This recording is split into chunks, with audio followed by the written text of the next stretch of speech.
क्यों जरूरी है मोदी का हाथ थामे रखना? इसलिए क्योंकि भारत देश पर बड़ा खतरा मंडरा रहा है। इस खतरे की पहचान बहुत जरूरी है। बहुत सी विदेशी ताकतें आज भारत को अस्थिर करने में लगी हुई हैं, क्योंकि उन्हें भारत का विश्व गुरु के रूप में आगे बढ़ना पसंद नहीं आ रहा है। आज भारत न केवल स्वयं विकास कर रहा है, बल्कि पूरी दुनिया के लिए उम्मीद की किरण भी बना हुआ है। भारत यात्रा पर आए वरिष्ठ अमेरिकी सांसद चक शूमर ने भारत को दुनिया की प्रमुख ताकत करार दिया है। नए भारत की ताकत अब दुनिया से छिपी हुई नहीं है, क्योंकि सबने देखा कि भूकंप से पीड़ित तुर्की की कैसे भारत ने तुरंत मदद की। श्रीलंका में आर्थिक संकट आने पर उसकी निस्वार्थ मदद की। नेपाल में भूकंप आने पर उसके पुनर्निर्माण में आगे बढ़कर योगदान दिया।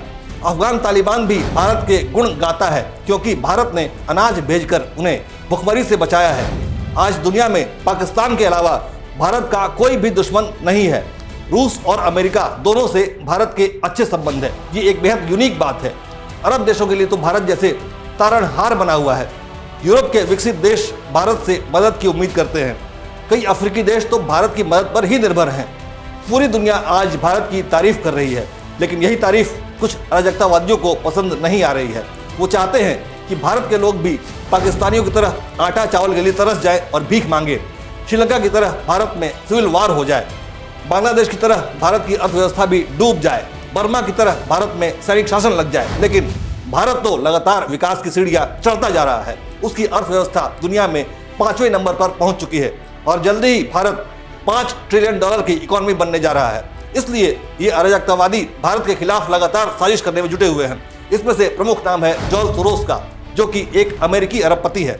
उसकी घोषित संपत्ति 670 करोड़ अमेरिकी डॉलर यानी 5.5 अरब रुपए है। उसने भारत को अस्थिर करने के लिए खुले तौर पर घोषणा कर रखी है। उसके पास संपत्ति और संसाधनों की कमी नहीं है। सोरोस ने भारत को बर्बाद करने के लिए $1 बिलियन यानी लगभग 83 अरब रुपए का फंड घोषित कर रखा है। जॉर्ज सोरोस का डायरेक्ट या इनडायरेक्ट इन्वेस्टमेंट हर जगह पर है। उसके एजेंट खुले या छिपे तौर पर भारत में अराजकता फैलाने में जुटे हुए हैं। सोरोस का गुर्गा हर्ष मंदर मोदी सरकार के खिलाफ खुलेआम जहर उगलता है। जिहादियों और दंगाइयों के साथ शाहीन बाग के धरने पर बैठता है। इसी हर्ष मंदर को सोनिया गांधी ने नेशनल एडवाइजरी काउंसिल के सदस्य के तौर पर बना रखा था, जो कि कांग्रेस के शासनकाल में भारत की नीतियां तय करता था।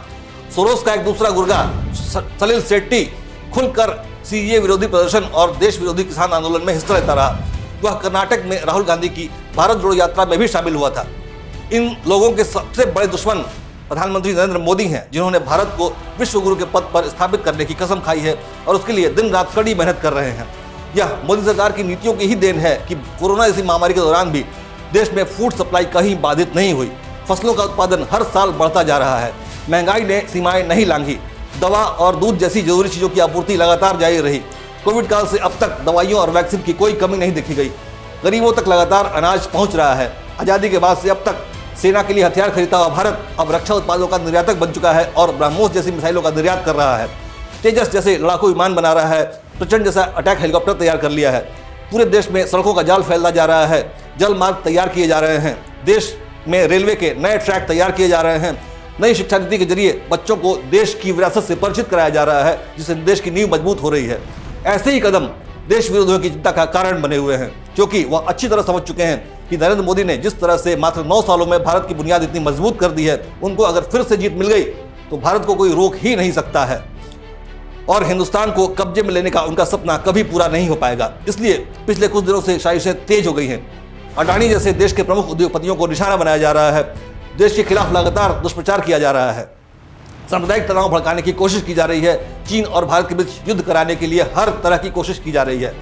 कांग्रेस जैसी पार्टियां जनता को भड़काने में जुटी हुई हैं। अब यही वक्त है कि देश को पीएम मोदी का हाथ थाम कर रखना चाहिए, क्योंकि उनके अलावा पूरी दुनिया हमें बर्बाद होते हुए देखना चाहती है। अगर हम नहीं चाहते हैं कि हमारे परिवार को आटा, दूध और दवाओं के लिए तरसना पड़े, तो इसके लिए हमें मजबूत बना कर रखना है उस व्यक्ति को जिसने हमें दुनिया भर में इस प्रतिष्ठित मुकाम तक पहुंचाया है। मुझे उम्मीद है कि आप मेरी बात समझ गए होंगे। जय हिंद, जय भारत।